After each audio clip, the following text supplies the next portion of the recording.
हक्काचं निवृत्ती वेतन मिळावं याकरता दिवंगत सैनिक कौतिक माळी यांच्या विधवा पत्नी सरकार दरबारी हेलपाटे घालतायत। पतीच्या मृत्यूनंतर माळी कुटुंबाला 10 वर्ष नियमित कौटुंबिक पेन्शन मिळत होतं। मात्र गेल्या ऑगस्ट महिन्यापासून अचानक पेन्शन बंद करण्यात आलं। पेन्शनसाठी ममता माळी आणि त्यांचा अपंग मुलगा सरकारी कार्यालयाचे उंबरठे झिजवतायत। मात्र जिल्हाधिकारी कार्यालय आणि स्टेट बँक ऑफ इंडियाच्या कार्यालयातून फक्त टोलवाटोलवी सुरू आहे। त्यामुळे माळी कुटुंब हताश झालंय। 1 महिना लागी, अजून 15 दिवसात या। मग मी फिरून येते, मला काही समजतच नाही ना।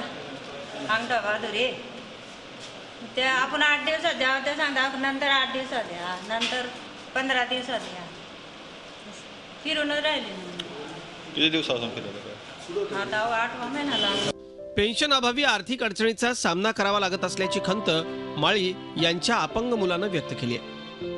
अगोदर 10 वर्षापासून पेन्शन चालू होती, अचानक 8 ऑगस्टपासून पेन्शन बंद आहे। आता पूर्ण प्रोसिजर दिलेली पर्यंत तरी सुद्धा 8 ऑगस्टपासून अजून पेन्शन देत नाही। पेन्शनमुळे आम्हाला उदरनिर्वाहासाठी अडचण येते।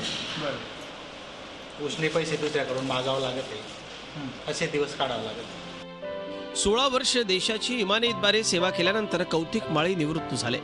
मात्र त्यांच्या मृत्यूनंतर कुटुंबाचं जगणं सरकारी लालफितीनं अवघड झालंय। माळी कुटुंबाच्या पेन्शनचा हा प्रश्न संबंधितांनी तातडीनं मार्गी लावावा हीच अपेक्षा।